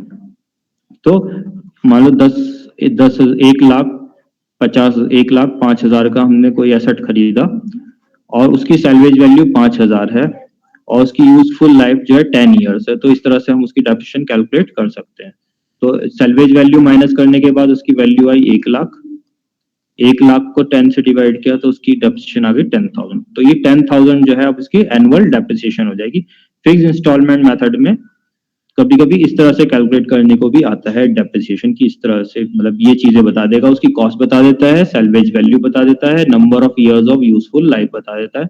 तो उसको हम ऐसे माइनस करके, पहले सैल्वेज वैल्यू माइनस करके फिर number of years of useful life से डिवाइड करके उसका हम जो है डेप्रिसिएशन निकाल सकते हैं। ठीक है, अगर यहाँ पर हमें उसको rate of depreciation find out करना हो तो rate of depreciation find out करने के लिए हम रखते हैं उसकी डेप्रिसिएशन जो हमने निकाली है अपॉन उसकी जो कॉस्ट है उसको रखते हैं और इनटू 100 कर देते हैं, तो उसका हमारा rate of depreciation find out हो जाता है। ठीक है, तो अब ये हो गया हमारा डेप्रिसिएशन का पहला मेथड। दूसरा मेथड होता है, दूसरा तरीका होता है, मेथड तो वही स्ट्रेट लाइन मेथड या डिमिनिशिंग मेथड। कैलकुलेशन करने का तरीका जो है वो दो तरह से हो गए। एक तो हमारा या तो ये वाला हो गया कैलकुलेशन करने का तरीका, या फिर हमें डायरेक्ट परसेंटेज दी होती है। ठीक है, 10% दिया हुआ है तो 10% वही जैसा अभी ऊपर हमने किया था फिक्स इंस्टॉलमेंट मेथड में, कॉस्ट का 10% हर साल जो है वही 10% लगता रहेगा डेप्रिसिएशन। और दूसरा रिटर्न डाउन वैल्यू मेथड में जो रिड्यूस वैल्यू आती है उसका 10% लगेगा। ठीक है, तो ये तो हो गया कैलकुलेशन पार्ट डेप्रिसिएशन का। दूसरा पार्ट जो होता है डेप्रिसिएशन का वो होता है हमें इसको रिकॉर्ड करना होता है बुक्स में। तो इसके लिए हमें अकाउंट बनाने पड़ते हैं। ठीक है, एसेट का अकाउंट बनाना पड़ता है। ठीक है, और दो तरीके होते हैं इसको। एक तो सिर्फ एसेट अकाउंट होता है, जब हमारा डेप्रिसिएशन जो है वो एसेट पे ही चार्ज करा जाता है, एसेट अकाउंट में ही डाला जाता है। दूसरा हमारा तरीका होता है कि उसमें एसेट अकाउंट बनाया जाता है और प्रोविजन फॉर डेप्रिसिएशन अकाउंट बनाया जाता है। प्रोविजन फॉर डेप्रिसिएशन अकाउंट बनाया जाता है। ये दो अकाउंट उसमें बनाए जाते हैं। तो ये कब बनाए जाते हैं दो अकाउंट? जब डेप्रिसिएशन जो है वो एसेट में नहीं डाला जाता, प्रोविजन को डेप्रिसिएशन अकाउंट में डाला जाता है। ठीक है, अब दोनों को एक एक करके हम देख लेते हैं। पहले जो सिंपल एसेट अकाउंट सिर्फ बनाया जाता है और डेप्रिसिएशन हमारा एसेट में ही चार्ज किया जाता है। तो जब हमारा एसेट बनाया जाएगा तो हम यहाँ पे एसेट मान लेते हैं 1,00,000 रुपए का एसेट है, कॉस्ट 1,00,000 रुपए की है, 1 अप्रैल को खरीदा है 2000 में, और इसका डेप्रिसिएशन जो है वो 10% है एसएलएम से, स्ट्रेट लाइन मेथड से। ठीक है, तो एसेट अकाउंट बनाए जाएंगे। ये मान लो मशीनरी है हमारी, ठीक है, मशीनरी है तो मशीनरी अकाउंट बनाएंगे। तो इसका जो अकाउंट बनता है, लेजर बनता है, वो इस तरह से बनता है। अमाउंट का कॉलम होता है, डेट का कॉलम होता है, ठीक है, ऊपर लिख देंगे मशीनरी अकाउंट। ठीक है, इधर आ जाएगा date, particular, amount, date, particular और अमाउंट। ये डेबिट साइड होती है, ये क्रेडिट साइड होती है। ठीक है, तो जब हम शुरू करते हैं तो पहले साल तो अलग अलग कई साल का बनाने को बोला होता है, तो अलग अलग साल का हम इसमें बना देते हैं। ठीक है, तो कैसे बनाते हैं? सबसे पहले यहाँ पर डेट लिखते हैं, शुरू कब से हो रहा है, कब खरीदा है, 1 अप्रैल 2000 को खरीदा है। तो जब खरीदेंगे तो डेबिट साइड एंट्री होती है, तो 2000 पहले ईयर लिखेंगे, डेट डालेंगे 1 अप्रैल, टू बैंक। ठीक है, हमने खरीदा है तो टू बैंक के नाम से एंट्री करेंगे। खरीदने पर कितने का खरीदा है? 1,00,000 का खरीदा है। ठीक है, उसके बाद इसका जो है हम क्या कर रहे हैं, साल पूरा होगा तो उसका डेप्रिसिएशन हमें इसे चार्ज करना पड़ता है। डेप्रिसिएशन चार्ज होता है क्रेडिट साइड में, तो डेट डालेंगे तो कब होगा, साल के लास्ट में होगा, तो शुरुआत की डेट 1 अप्रैल है, तो एंड की डेट जो होगी वो 31 मार्च होगी। ठीक है, तो 1 अप्रैल के बाद जब 31 मार्च आएगा तो पहले ईयर चेंज होगा, तो ईयर हमारा हो जाएगा 2001 और डेट होगी 31 मार्च। ठीक है, तो यहाँ पे लिखेंगे bye depreciation account, depreciation account. ठीक है, कितना डेप्रिसिएशन लग रहा है, 10% लग रहा है, तो इसका 10% 10,000 है, तो SLM है तो हमेशा अब ये 10% ही लगेगा, जो पहले साल कॉस्ट पर चार्ज हुआ है तो हर साल कॉस्ट पर ही चार्ज होगा। ठीक है, अब इसका बैलेंस करेंगे हम 1,00,000, 1,00,000 टोटल लिखेंगे। ठीक है, तो टोटल इस साइड का ही ज्यादा होता है, डेबिट साइड का ही ज्यादा आता है, तो डेबिट साइड का ही टोटल जो है वो दोनों साइड टोटल लिख देंगे। उसके बाद जो इधर का माइनस कर देंगे 10,000 डेप्रिसिएशन माइनस करके, इसमें वैल्यू बचेगा 90,000। ठीक है, तो बाय इसको हम लिखेंगे बैलेंस CD। ठीक है, तो डेट क्या होगी, 31 मार्च होगी। अब ये पहला साल की एंट्री हो गई। अब दूसरे साल की एंट्री करेंगे, तो दूसरे साल की एंट्री में जो पिछले साल का क्लोजिंग बैलेंस था, जो बैलेंस CD आया था क्लोजिंग बैलेंस पिछले साल का, वो अगले साल के लिए ओपनिंग बैलेंस हो जाएगा, तो वो बैलेंस हमारा इस साइड के डेबिट साइड आ जाएगा। ठीक है, ईयर क्या होगा, 2001 होगा और अप्रैल का होगा, अप्रैल की एंट्री होगी 1 अप्रैल की, तो 2 इसको लिखेंगे, 2 बैलेंस BD। ठीक है, तो कितना बैलेंस था, 90,000। अब फिर से साल पूरा होगा, साल पूरा होगा, अगला साल आ जाएगा 2002 31 मार्च, इसको लिखेंगे बाय डेप्रिसिएशन अकाउंट। ठीक है, अब भी डेप्रिसिएशन कितना लगेगा, स्ट्रेट लाइन मेथड है तो 10,000 ही लगेगा। अगर रिटर्न डाउन वैल्यू मेथड होता तो अब जो ये वैल्यू है इस वैल्यू पर लगता, 9,000 लगता, लेकिन ये SLM मेथड है तो 10,000 ही लगेगा दोबारा। ठीक है, तो फिर से साल क्लोज होगा, 90,000 टोटल, इधर भी 90,000 टोटल। ठीक है, और ये कितना बचा, 80,000 बैलेंस बचा है बाय बैलेंस CD। ठीक है, 31 मार्च। ठीक है, अब ये एक साल, दूसरा साल पूरा हो गया, अब तीसरा साल शुरू होगा। तीसरा साल हमारा यहां आ जाएगा 2002 1 अप्रैल, 2 बैलेंस BD। ठीक है, ये हो गया 80,000। अब फिर से साल क्लोज होगा 2003 में 31 मार्च, फिर बाय डेप्रिसिएशन अकाउंट फिर से 10,000 होगा। अब वैल्यू बची, बैलेंस बचेगा 80,000, 80,000 बैलेंस आएगा 70,000। ठीक है, बाय बैलेंस CD। ठीक है, इसमें कोई डाउट,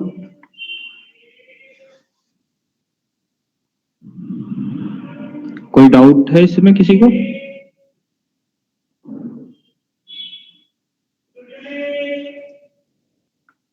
नो सर, क्लियर है। नहीं सर, नहीं। ठीक है, तो ये हो गया हमारा अकाउंट। जब हमें जो है क्या नहीं बनाना, हमें provision for depreciation account maintain नहीं करना, हमें जो भी डेप्रिसिएशन है वो एसेट अकाउंट में ही चार्ज करना है, हमें अलग से कोई प्रोविजन फॉर डेप्रिसिएशन अकाउंट नहीं बनाना होता। अब सेकंड मेथड कि जब हमें एसेट अकाउंट बनाना है और प्रोविजन फॉर डेप्रिसिएशन अकाउंट बनाना है, और डेप्रिसिएशन जो है हमें वो एसेट अकाउंट में चार्ज नहीं करना होता, इसमें हमें इसमें जो है depreciation provision for depreciation account में डालना होता है। ठीक है, तो एसेट की वैल्यू जो है रिड्यूस नहीं होती, बस डेप्रिसिएशन अलग से हमारा इकट्ठा होता चला जाता है। तो उस केस में जब हम मशीनरी अकाउंट बनाएंगे तो वो कैसे होगा, मशीनरी अकाउंट कैसा होगा हमारा, तो मशीनरी अकाउंट लेजर तो हमारा वैसे ही बनेगा जैसा बनता है, लेकिन हमारा इसमें डेप्रिसिएशन नहीं डलेगा, हमारा इसमें डेप्रिसिएशन नहीं बनेगा, वैसे ही सारी चीजें date particular amount, date particular amount, debit side और क्रेडिट साइड। तो जब पहले साल में जब हम खरीदेंगे 2000 में 1 अप्रैल में, तो 2 बैंक लिखेंगे 1,00,000। ठीक है, फिर डेप्रिसिएशन इसमें डलेगा नहीं, ये ऐसे ही क्लोज हो जाएगा 1,00,000 साल के लास्ट में 2001 में 31 मार्च में जिस डेट में क्लोज होता था उसी डेट में कोई चेंज नहीं आएगा, वैल्यू में उतना ही रहेगा, 1 लाख ही रहेगा, और ये बाय बैलेंस सीडी हो जाएगा। फिर अगले साल फिर से 2001 में 1 अप्रैल को टू बैलेंस पीडी फिर से 1 लाख रहेगा ये। फिर यहाँ पर फिर क्लोजिंग होगा 2002 में 31 मार्च को बाय बैलेंस सीडी फिर से 1 लाख रहेगा, ठीक है, 1 लाख और ये 1 लाख टोटल, ठीक है। फिर अगले साल फिर से 2002 में 1 अप्रैल में टू बैलेंस बीडी रहेगा और 1 लाख रहेगा। 2003 में फिर क्लोजिंग होगा 31 मार्च को बाय बैलेंस सीडी 1 लाख रहेगा, ठीक है। बैलेंस पे कोई चेंज नहीं आएगा, अमाउंट में उतना ही रहता रहेगा, क्योंकि इस पे डेप्रिसिएशन हमारा इसमें चार्ज नहीं कर रहे हैं, हम डेप्रिसिएशन इसमें डाल ही नहीं रहे हैं, डेप्रिसिएशन हम अलग से डालेंगे, ठीक है। अब डेप्रिसिएशन कैसे डालेंगे अलग से,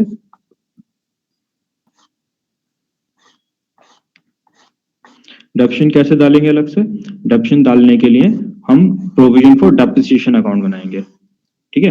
अकाउंट बनाने का तरीका तो सेम वही है, क्या लिखेंगे ऊपर, प्रोविजन फॉर डेप्रिसिएशन लिखेंगे। जब प्रोविजन फॉर डेप्रिसिएशन अकाउंट बना रहे हैं तो प्रोविजन फॉर डेप्रिसिएशन लिखेंगे, ये क्रेडिट साइड हो जाएगी, ये डेबिट साइड हो जाएगी, ठीक है। Date particular amount, date particular amount, ठीक है। अब जब इसमें डेप्रिसिएशन डालेंगे, पहले हमने डेप्रिसिएशन जो है वो कहाँ डाला था, डेप्रिसिएशन हमने क्रेडिट साइड डाला था यहाँ पर, ठीक है। डेप्रिसिएशन क्रेडिट साइड डाल रहे थे, कहाँ पे, मशीनरी अकाउंट में। लेकिन अब भी हम डालेंगे तो क्रेडिट साइड ही, लेकिन अब मशीनरी अकाउंट में नहीं डालेंगे, अब हम कहाँ डालेंगे, प्रोविजन फॉर डेप्रिसिएशन अकाउंट में डालेंगे। तो यहाँ पर लिखेंगे किस डेट को डाल रहे थे, 2001 में पहला डेप्रिसिएशन चार्ज करना है, ठीक है। तो 31 मार्च को ही हम डेप्रिसिएशन चार्ज करेंगे बाय डेप्रिसिएशन। कितना चार्ज किया था, 10,000 चार्ज किया था, ठीक है। अब फिर इसको करेंगे 10,000 आ जाएगा टोटल, फिर इसको क्लोज कर देंगे 10,000 से। अब ये 10,000 जो है ये हमारा बैलेंस सीडी आ जाएगा, तो इसमें बैलेंस हमारा इधर आएगा, टू बैलेंस सीडी, ठीक है। कब आएगा, 31 मार्च को आएगा 2001 में। अब फिर ये 2001 में यहाँ पर ओपनिंग बैलेंस आ जाएगा, यही वाला बैलेंस इधर ट्रांसफर हो जाएगा। तो इसको 31 मार्च को, वो सॉरी 31 मार्च नहीं, अब ओपनिंग है, ये शुरुआत में है, ठीक है। तो ओपनिंग बैलेंस कब होता है हमारा, 1 अप्रैल को होता है, 1 अप्रैल। तो इसको लिखेंगे बाय बैलेंस बीडी। कितना बैलेंस आया, ये 10,000 आया। अब दूसरे साल का डेप्रिसिएशन डलेगा 31 मार्च को, साल चेंज होगा 2002 आएगा 31 मार्च, इसको लिखेंगे बाय डेप्रिसिएशन अकाउंट, ठीक है। 10,000 से फिर से दूसरे साल भी डेप्रिसिएशन डलेगा। अब फिर क्लोज करेंगे तो इस सारी बैलेंस है, तो 20,000 टोटल करेंगे, इधर 20,000 लिखेंगे इधर, और ये 20,000 हमारा बैलेंस आ गया, ठीक है। तो इसको लिखेंगे टू बैलेंस सीडी, ठीक है। अगले साल फिर ये 2002 में 31 अप्रैल को बाय बैलेंस बीडी हो जाएगा, ठीक है। इसको लिखेंगे 20,000,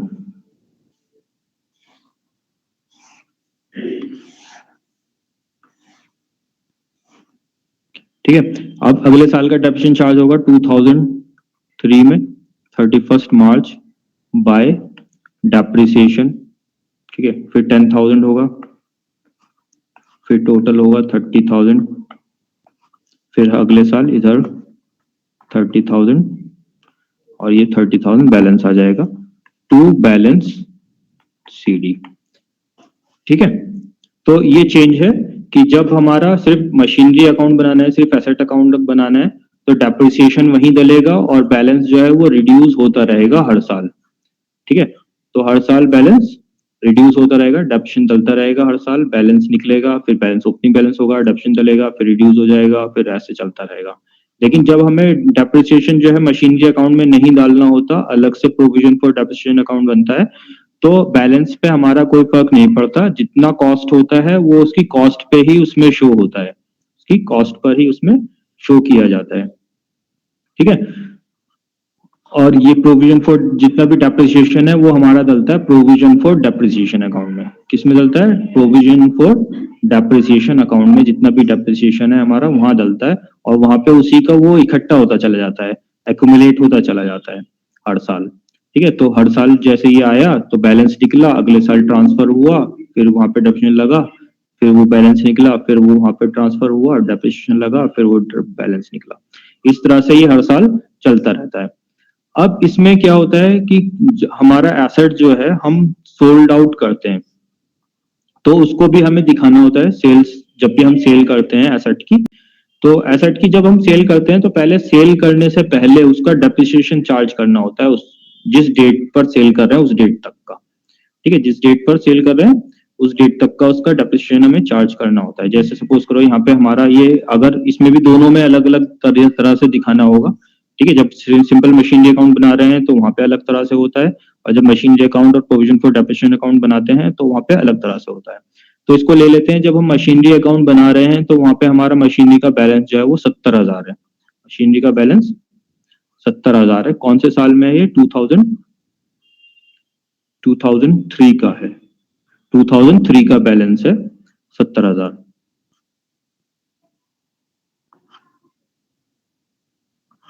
ठीक है। तो 2003 का बैलेंस है हमारे पास 70,000 रुपए, जब हम सिर्फ मशीनरी अकाउंट बना रहे हैं, मशीनरी अकाउंट बना रहे हैं, ठीक है। तो टू बैलेंस बीडी हमारे पास 70,000 का है।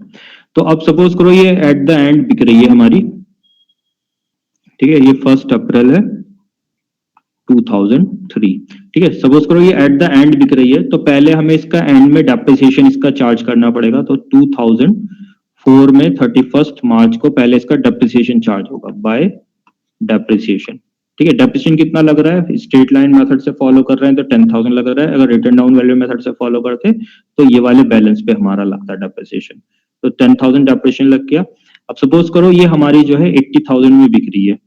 किसमें बिक रही है? 80,000 में बिक रही है, या चलो 75,000 में बिक रही है। तो जितने की बिकती है, जब हम खरीदते हैं तो साइड एंट्री करते हैं टू बैंक से, और जब बिकती है तो क्रेडिट साइड एंट्री करते हैं। तो डेट पे, इसी डेट पे बिक रही है 31 मार्च को, बाय बैंक से एंट्री करेंगे तो ये 75,000 की बिक रही है। अब 75,000 की तो बिक रही है, लेकिन अब हमें क्या करना होता है, इसका हमें प्रॉफिट और लॉस भी इसमें डालना होता है। तो यहाँ तो सिंगल ही हमारी मशीनरी है तो बैलेंसिंग फिगर में हमारा निकल सकता है, लेकिन अगर हमारी सिंगल मशीनरी नहीं होती तो उसका हमें कैलकुलेशन करना होता है। तो कैलकुलेशन करने के लिए हमें उसकी जो है पहले बुक वैल्यू फाइंड आउट करनी होती है डेट ऑफ सेल की, ठीक है। तो पहले लिखते हैं हम बुक वैल्यू, कॉस्ट लिखते हैं उसकी, कॉस्ट ऑफ मशीन,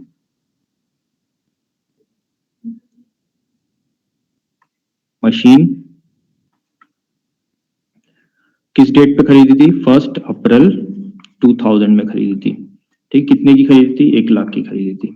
अब पहले फिर उसमें, उसके बाद हम इसकी डेट ऑफ सेल तक का डेप्रिसिएशन माइनस करते हैं, less depreciation up to date of sale. तो इसमें जो डेट ऑफ सेल तक है वो हमारा 4 साल का डेप्रिसिएशन लगा है। तो पहला डेप्रिसिएशन हमारा 2001 में लगा, 2 में लगा, 3 में लगा, 4 में लगा। तो लास्ट 4 में बिक रही है ये, तो 4 तक का डेप्रिसिएशन 4 साल का डेप्रिसिएशन लगा है। तो 10,000 का हर साल लगा है, तो 4 साल का डेप्रिसिएशन हमारा 40,000 रुपए का डेप्रिसिएशन लग गया है। तो ये टोटल हो गया हमारा 60,000 रुपए बैलेंस बचा, ठीक है। तो ये अब हमारी बची है book value, book value as on date of sale, ठीक है। तो ये डेट ऑफ सेल की बुक वैल्यू बची है। अब डेट ऑफ सेल की बुक वैल्यू हमें पता चल गई। अब इसमें से लेस करते हैं सेल प्रोसीड, कितने का वो बिक रहा है, लेस सेल प्रोसीड, ठीक है। सेल प्रोसीड कितने का हुआ है? सेल प्रोसीड हमने 75,000 का इसको बेचा है। अब वैल्यू इसकी 60,000 थी, बेचा 75,000 में, ज्यादा में, वैल्यू से ज्यादा में बेच दिया, तो अब हमें ये प्रॉफिट हो गया। तो डिफरेंस निकालेंगे, 15,000 का हमारा ये प्रॉफिट आया है। तो ये प्रॉफिट ऑन सेल हो गया, प्रॉफिट ऑन सेल हो गया हमारा। तो इस प्रॉफिट ऑन सेल को जो है हमें इसमें दिखाना होगा, ठीक है। और किस साइड दिखाएंगे? अगर प्रॉफिट हुआ है तो हमें इधर दिखाना होता है, टू P&L के नाम से, P&L अकाउंट, ठीक है। प्रॉफिट हो गया ये कितने का, 15,000 का, ठीक है। और अभी ये एक ही अकाउंट था हमारा, तो हम इसमें बैलेंस में भी निकाल सकते थे। बैलेंस में निकालने के लिए सिंपली यहाँ से हम देखते कौन सी साइड का टोटल ज्यादा आ रहा है, तो इस साइड का टोटल ज्यादा आता है 85,000, और फिर इस साइड का टोटल में से इस साइड के टोटल को माइनस कर देते, तो वो हमारा बैलेंसिंग फिगर में इस साइड ही आता, ठीक है। तो जिस साइड का टोटल है वो लिख करके, दूसरी साइड जिस साइड का टोटल ज्यादा है वो दोनों साइड लिख करके, जिस साइड कम है डिफरेंस निकाल करके हमें पता चल जाता है कितना कम है। अगर इधर डेबिट साइड निकल के आया तो प्रॉफिट है, क्रेडिट साइड निकल के आया तो लॉस होता। ऐसे ही अगर हमें यहाँ पे लॉस कैलकुलेट होके आता तो लॉस को हमें डेबिट साइड दिखाना होता, लॉस को हमें यहाँ पे दिखाना होता। प्रॉफिट आता है तो हम डेबिट साइड दिखाते हैं, लॉस आता है तो उसको क्रेडिट साइड दिखाते हैं, ठीक है। ये तो हो गया जब हमारा सिर्फ मशीनरी अकाउंट हमें बनाना है। क्या बनाना है? सिर्फ मशीनरी अकाउंट बनाना है। लेकिन अगर हमें जो है सिर्फ मशीनरी अकाउंट नहीं बनाना, प्रोविजन फॉर डेप्रिसिएशन अकाउंट भी बनाना है, ठीक है। तो उस टाइम पे क्या डिफरेंस होगा, क्या उसमें प्रॉफिट और मतलब रिकॉर्डिंग में सेल पर, तो प्रॉफिट और लॉस तो ऐसे ही कैलकुलेट होगा, कैलकुलेशन ऑफ प्रॉफिट और लॉस, कैलकुलेशन ऑफ प्रॉफिट और loss on sale of machinery, तो ऐसे ही कैलकुलेट होगा। लेकिन रिकॉर्डिंग का तरीका जो है वो चेंज हो जाएगा। रिकॉर्डिंग में क्या था कि हमारा जो बैलेंस था मशीनरी का 2003 में, 1 अप्रैल 2003 में बैलेंस तो इसका पूरा 1 लाख ही था, उसमें तो कोई चेंज नहीं आता। जब हम अलग बनाते हैं प्रोविजन फॉर डेप्रिसिएशन तो उसकी वैल्यू में कोई चेंज नहीं आता, वैल्यू उसकी उतनी ही रहती है जितने पे वो खरीदा हुआ होता है। तो टू बैलेंस बीडी तो उतना ही रहता, 1 लाख रुपए, ठीक है। तो ये था मशीनरी अकाउंट। अब इसका जो डेप्रिसिएशन है वो सारा होता है प्रोविजन फॉर डेप्रिसिएशन अकाउंट में, ठीक है। तो प्रोविजन फॉर डेप्रिसिएशन अकाउंट का बैलेंस जो है वो हमारा 30,000 है, उसका बैलेंस जो है वो इस साइड शो होता है, प्रोविजन फॉर डेप्रिसिएशन। तो ये 1 अप्रैल को 2003 में, तो बाय बैलेंस बीडी, ठीक है। प्रोविजन फॉर डेप्रिसिएशन अकाउंट का बैलेंस इस साइड शो होता है। अब जब वो बिकती है मशीनरी तो बेचने के टाइम पे पहले उसका डेप्रिसिएशन लगता है उस साल का, तो वो डेप्रिसिएशन हमारा मशीनरी में चार्ज नहीं होगा, कहाँ चार्ज होगा? प्रोविजन फॉर डेप्रिसिएशन अकाउंट में जाएगा। कब जाएगा? 31 मार्च को जाएगा, ठीक है। वो साल के आखिर में बिक रही है तो 2004 में 31 मार्च को बाय डेप्रिसिएशन 40,000, ठीक है, हमने डाल दिया। अब बेचना है इसको, बेचने की एंट्री करनी है। तो जब भी मशीनरी हमारी बिकती है और हमारा प्रोविजन फॉर डेप्रिसिएशन अकाउंट बनता है तो उस मशीनरी की पूरी लाइफ की depreciation provision for depreciation account से निकाल करके मशीनरी अकाउंट में ट्रांसफर कर दी जाती है, ठीक है। तो जो मशीनरी हमारी बिकती है उसकी पूरी लाइफ की डेप्रिसिएशन, कब की? पूरी लाइफ की डेप्रिसिएशन, यानी कि जब से हमने वो खरीदी थी और जब हम उसको सेल कर रहे हैं तो उस डेट तक की जितनी भी डेप्रिसिएशन होती है उसकी, वो सारी जो है मशीनरी अकाउंट में डाल दी जाती है, ठीक है। मशीनरी अकाउंट में ट्रांसफर कर दी जाती है, कहां से निकाल के? प्रोविजन फॉर डेप्रिसिएशन अकाउंट से निकाल करके, ठीक है। और इसकी पूरी लाइफ की डेप्रिसिएशन हमने यहाँ पे ऊपर कैलकुलेट की थी, ये वाला 40,000। तो इसकी पूरी लाइफ की डेप्रिसिएशन कितनी थी? 40,000 थी। तो पूरी 40,000 की डेप्रिसिएशन हम इसका प्रोविजन फॉर डेप्रिसिएशन अकाउंट से निकाल करके कहाँ डाल देंगे? मशीनरी अकाउंट में डाल देंगे। तो प्रोविजन अकाउंट जब हम निकालते हैं तो उसको डेबिट साइड डालते हैं। तो टू किस डेट को? जिस डेट पे हम सेल कर रहे हैं 31 मार्च को, टू किस नाम से कहाँ पे डाल रहे हैं? हम कहाँ ले जा रहे हैं? यहाँ से मशीनरी अकाउंट में ले जा रहे हैं। तो मशीनरी अकाउंट्स के नाम से उसी पूरी लाइफ की डेप्रिसिएशन 40,000 हम मशीनरी अकाउंट में ले जाएंगे। तो यहाँ पर इसको हमने डेबिट साइड लिखा है प्रोविजन फॉर डेप्रिसिएशन अकाउंट में मशीनरी नाम का, तो यहाँ पे इसको क्रेडिट साइड लिखेंगे। इसको क्रॉस पोस्टिंग बोलते हैं कि इधर डेबिट से उधर क्रेडिट साइड जा रही है, ठीक है। 2004 में, ठीक है। क्या किस डेट को? 31 मार्च को, जब सेल हो रही है।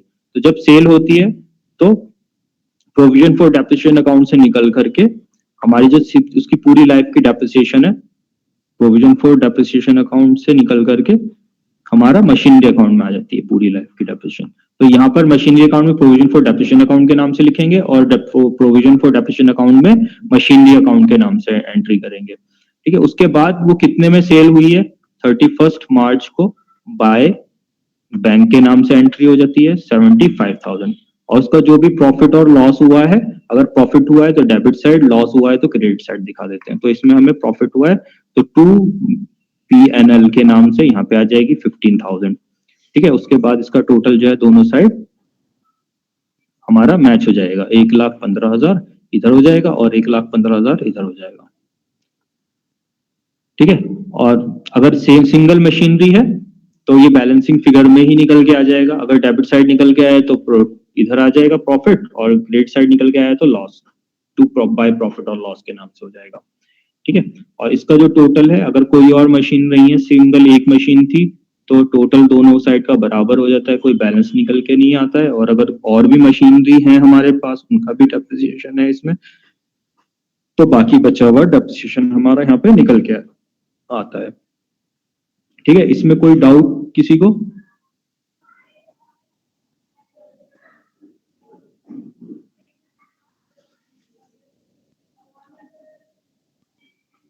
हाँ, कोई डाउट है इसमें? नहीं सर।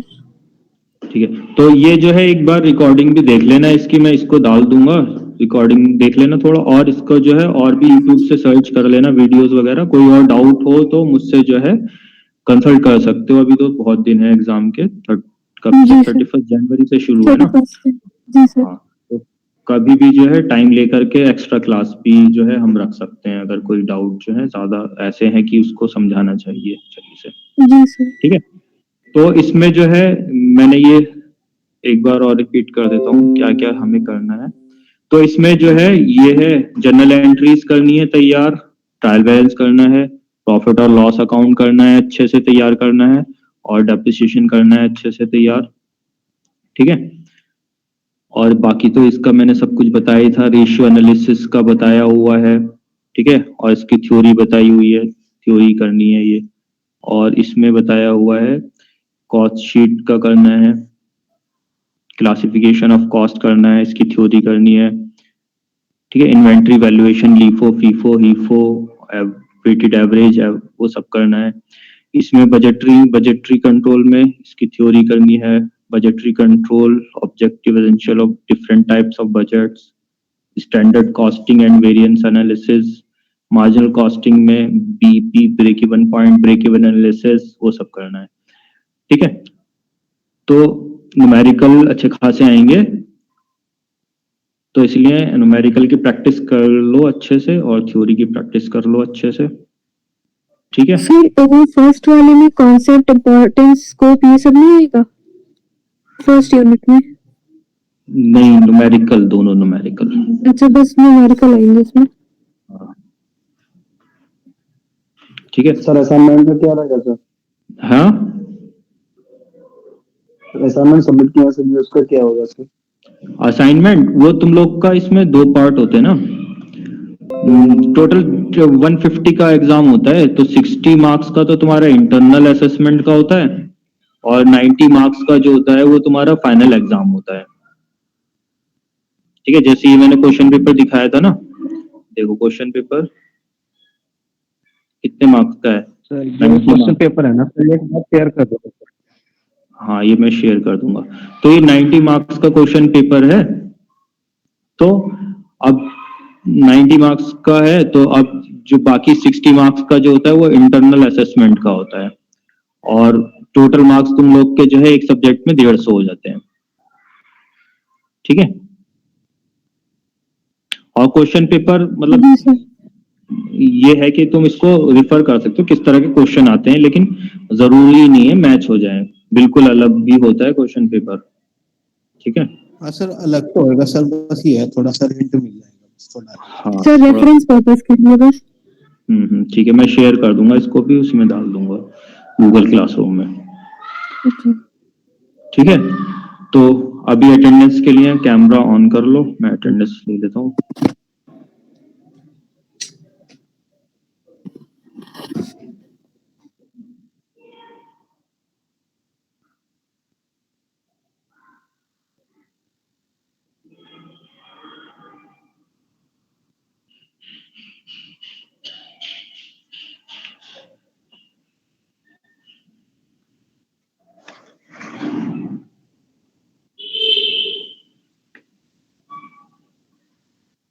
शाहनवाज, शक्ल नहीं दिख रही तुम्हारी।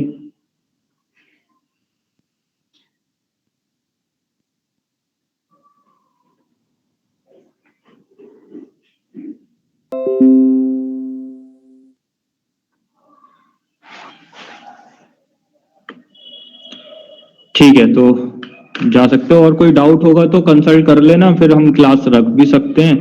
अगर क्लास करनी होगी तो एक्स्ट्रा क्लास, ठीक है, सैटरडे या संडे में पहले से डिसाइड करके। ठीक है। जी सर। जी सर।